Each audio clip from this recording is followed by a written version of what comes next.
అదే RTV app వార్తల్ని క్షణాల్లో చదివే అవకాశం ఉంటుంది. ఒక న్యూస్ పేపర్, ఒక టెలివిజన్ ఛానల్ మీ చేతుల్లో ఎప్పుడూ ఉంటాయి. మీరంతా మా జిల్లాకి దొంగనా కొడుకున్నారా? ఏదిరా 610 జీవో గిడ 100 గజాలు అవుతానుంటాడు. ఆరు సత్యనారాయణ తెలంగాణ కోసం కొట్టాడు. ఎందుకు వేయలేదురా ఎంపీ సీటు? 6 ఏళ్లకు ఎంపీ గెలిస్తే కేసీఆర్ రిజైన్ చేయమంటే యారానికి రిజైన్ చేసిండు ఎమ్మెల్సీ పదవికి. ఇవాళ దాకా సత్యనారాయణ ఇంటికి పోయి ఎంపీ సీట్ ఇవ్వాలి హరీష్ గారికి. ఎందుకు ఇవ్వడు? ఉద్యమకారులకు ఎందుకు ఇవ్వరా? ఇలా బరాబర్ అడుగుతున్నా. ఈ జాతర అయితే కేసు పెట్టు టౌన్ లో వచ్చి చూపెడతా నీకు నా సంగతి ఏందో. ఏడున్నారు సత్యనారాయణ? వార్త పేపర్లో విలేకరుగా చేసిపోడు. సొంత కష్టంతో ఎమ్మెల్సీ గెలిచిండు. నిన్న ముంచిరు కదా ఆయనను. 6 ఏళ్ల ఎమ్మెల్సీ ఏడాదికి ముంచిరు వీళ్ళు. ఎవర్రా వెంకట్రామ రెడ్డి? ఏ జిల్లా ఓడాడు? వాడేమో కరీంనగర్కి వెళ్ళొస్తాడు హరీష్ గారు, వీడు ప్రభాకర్ రెడ్డి గారు నిజామాబాద్కి వెళ్ళొస్తారు. ఈ ఇద్దరు దొంగలే దోచుకుంటున్నారంటే ఇంకొన్ని కరీంనగర్కి వెళ్ళో మహబూబ్ నగర్కి వెళ్ళో తెచ్చుకుంటున్నారు. మన ఏ జిల్లాలో మొగోళ్ళు లేరా? మా చెల్లెలు కోపానికి రావద్దు. కొట్లాడటం లేరా?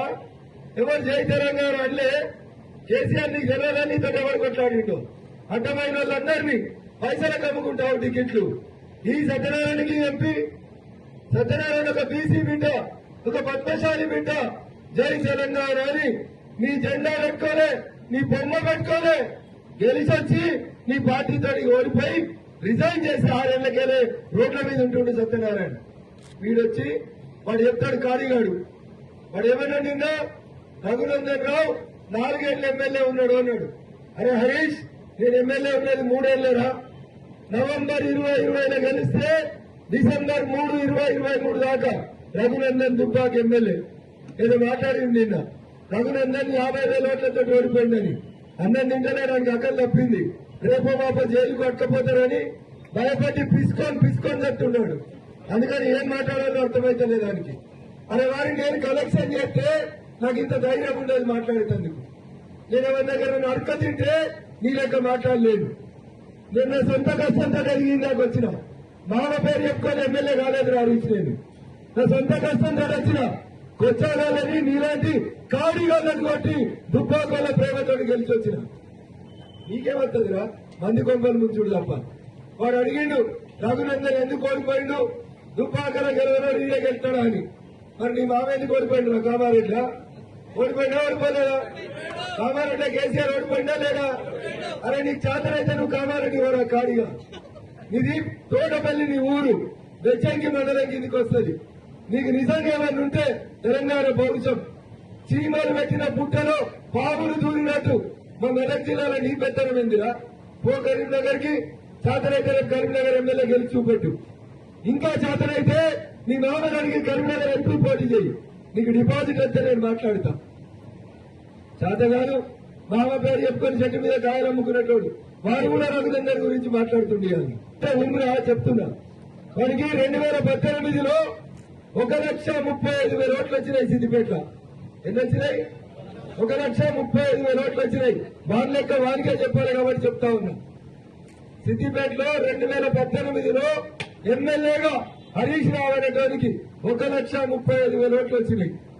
మొన్న 2023లో వాని ఓట్లు 2,35,000 కెళ్ళి 1,35,000 ఓట్లకెళ్ళి 1,05,000 ఓట్లకు పడిపోయినాయి.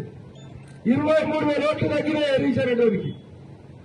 రఘునందన్ ఓడిపోయింటాడు కానీ రఘునందన్కి ఎన్ని తగ్గినాయో తెలుసారా నీకు? నాకు నవంబర్ 2020లో 63 డిసెంబర్లో 44,335 ఓట్లు వచ్చినాయి. నాకు తగ్గినాయి 18,000. వారి నీకు తగ్గినాయి 25,000 ఓట్లు తగ్గినాయి. ఎవడరా మొగోడు? మామ పేరు చెప్పి గెలిచి అపోజిట్ పార్టీలకు పైసలు ఇచ్చి కేసులు పెట్టి చెంచా ఆఫీసర్లతో నడిపించి మా ఫోన్లని, మా భార్య బిడ్డల ఫోన్లని దొంగ జీవితం, నేను చీకటి జీవితం. మేము మొగోళ్ళం, మేము కొట్లాడినాం, ధైర్యం ఉన్నోళ్ళం. నీకు జాతరైతే రా, రేపు సంగారెడ్డి అంబేద్కర్ చౌరస్తా కాడికి రా. బిడ్డ నేను బలాయించి కొట్టకపోతే నేను రఘునందన్ కాదు. ఒక్కనే వచ్చి సమాధానం చెప్తా. ఇంకొకసారి ఎవడన్నా రఘునందన్ పేరు తీసి మాట్లాడితే అంగిరాలు ఒకటి కొడతా బిడ్డ. ఇంటికి వచ్చి జాగ్రత్తగా మాట్లాడాలి, జాగ్రత్తగా మాట్లాడాలి. హరీష్, ప్రభాకర్ రెడ్డి ఎన్నికలైనాక రఘునందన్ పేరు తీస్తే బిడ్డ ఇంటికి వచ్చి కొట్టిపోతే నా కొడుకున్నారా జాగ్రత్తగా ఉండరని చెప్తున్నా. పెట్టుకోరు, ఇద్దరు కాకపోతే 10 మంది గవర్నమెంట్లను పెట్టుకోరు. చెత్త నా కొడుకున్నారా ఇంటికి వచ్చి కొడతా, నోరు దగ్గర పెట్టుకోండి. బతికొచ్చిన నా కొడుకులు, పక్క జిల్లాకి వచ్చిన నా కొడుకులు, ఏంద్రా మా మెలకోలకు బాక్సన్ లేదా? లేదా మెలకోలకి ఉందా లేదా? ఉందా? వాడు పిచ్చమేస్తాడట కలెక్టర్ గారు, మనకి 100 కోట్లు ఇస్తాడట. ఎక్కడ ఇరాని పైసలు 100 కోట్లు? ఎవరైనా చెప్తున్నా నువ్వు కలెక్టర్ ఉద్యోగాల్లో జాయిన్ అయిన రోజు 100 కోట్లు ఉన్నాయా నీ బతుక్కి? సీసీఏ రూల్స్ ఉంటాయి కదా, వాడు 100 కోట్లు పెట్టి మనకు చదువు చెప్పిస్తాడట. ఏం చేసినారా? 10 ఏళ్ల కోలే, కొల్లూరులో జాగాలు అమ్ముకోలే, తెల్లాపూర్లో జాగాలు కబ్జా పెట్టలే, మళ్ళా దశాలలో మా రైతుల్ని ముంచలే. వాడేస్తే ఊరైతాడన్న తొందర కొడుకు వీడు, కలెక్టర్ గారు వీడు. సిగ్గునాదా కలెక్టర్ నుండి కాలు మొక్కిండు అంటున్నా. ఎందుకు? కబ్జాలు చేసిన భూముల్ని కాపాడుకున్నందుకు. మీరు కూడా మాట్లాడతారా నా గురించి? నేను సంగారెడ్డి కోట్ల కష్టపడి వకీలుగా పేరు తెచ్చుకొని వచ్చినోని, మంది కాలు మొక్కి రాలయ్యాడు ఒక. అందుకని రఘునందన్ పేరెత్తితే. మరిన్ని వీడియోస్ కోసం ఛానల్ ని సబ్స్క్రైబ్ చేయండి. లేటెస్ట్ అప్డేట్స్ కోసం వాట్సాప్ ఛానల్ ని ఫాలో చేయండి. అండ్ లింక్ డిస్క్రిప్షన్ లో ఉంది.